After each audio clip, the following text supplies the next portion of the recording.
please rise for the pledge? I pledge allegiance to the flag of the United States of America and to the republic for which it stands, one nation, under God, indivisible, with liberty and justice for all.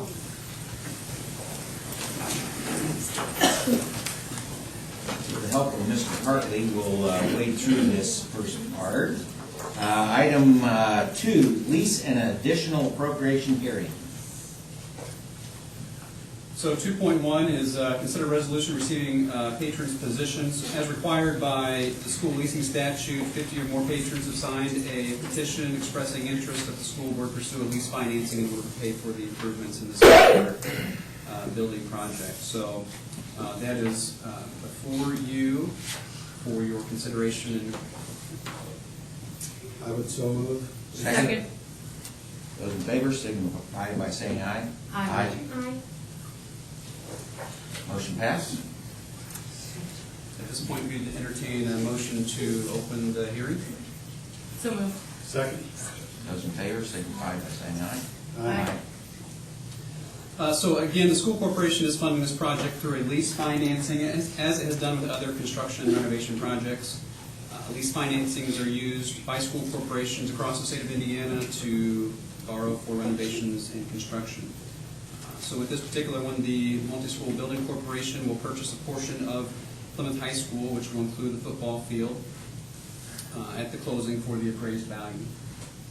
The building corporation will then lease the building back to the school corporation, and the lease rental due from the school corporation will be paid from property taxes. The lease rental, which is as shown as the maximum amount in the lease, and I'll explain that in a second, will be sufficient to pay for the principal and interest due to the bondholders. I'd like to note, too, that we had a couple of questions that I wanted to address tied to this. I know Mr. Pinkerton, you and I received that question as well, because there was some confusion surrounding the advertisement. The advertisements were correct and up to date, posted at the right times. They indicated that the lease agreement is for 12 years. That's accurate. That's the minimum amount of time that is required by statute for lease financing and lease agreements. The way we have financed it and how we'll pay it back will be the 3.5 years, won't exceed the $2 million, and so all of that is accurate. And at that point, then the lease will terminate, and the lease states that as well. So the advertisement oftentimes will just cover the legal requirements for those things. Miss the details that sometimes help us make sense of it and ensure that everything is as we've been discussing, which it is.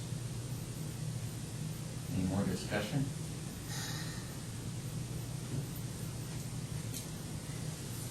Carol has a question.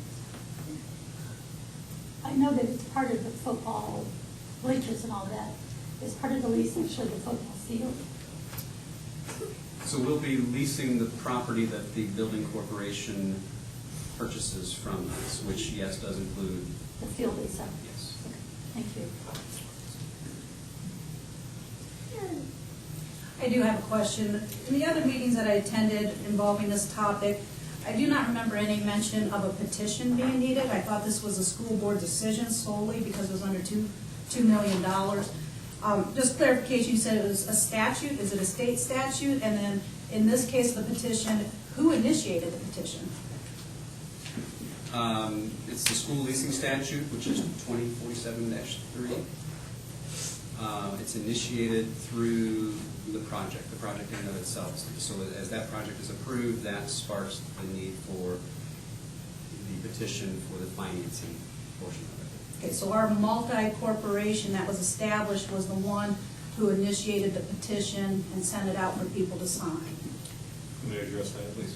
So it's important to distinguish this from any type of remonstrance petition or any adversarial proceeding.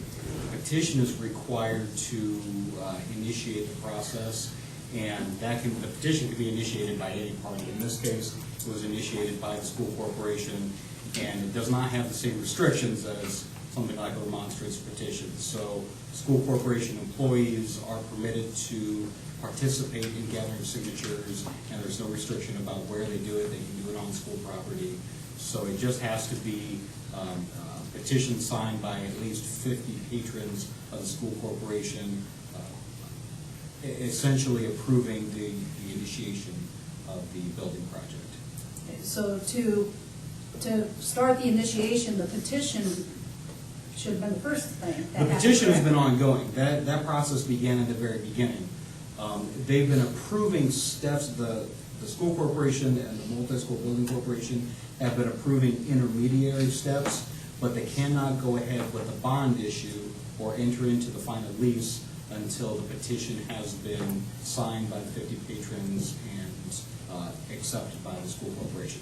That's the first thing they did tonight before they approve any of the other documents. And does the petition in its headings, as in its description, talk about what is going to be built within the project, the cost of it, or is it limited in what information is given to those people as they're asked to sign? It doesn't have the full details. I think, I don't have it in front of me. We can provide, I'm sure that Mr. Harley can provide you a copy of the petition and show you exactly what is included in that. Anything else? We need to vote on this. I do have one more question, I'm sorry. With this project, is it an all or none project, or are there certain elements of the project that can be separated from the rest?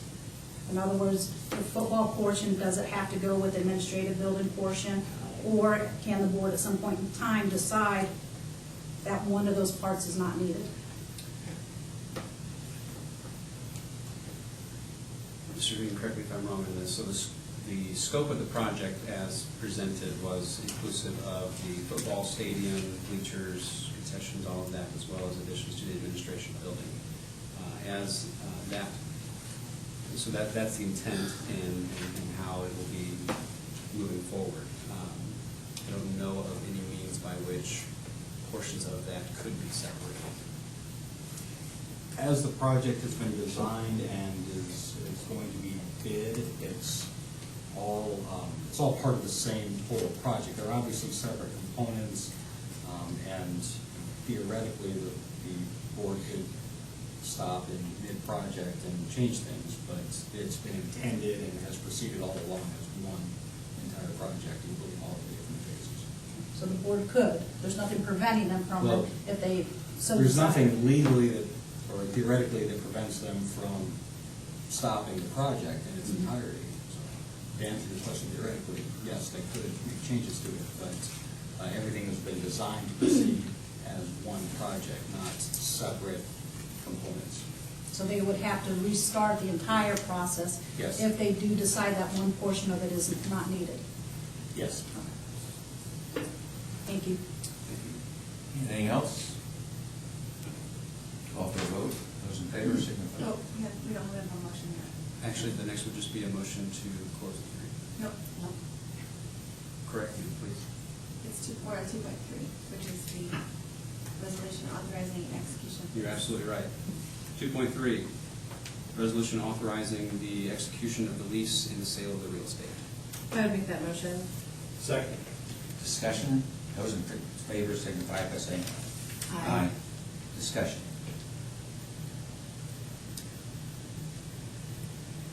Those in favor? Aye. This require a vote. I think we just need to close the hearing. We got a couple more things. Okay.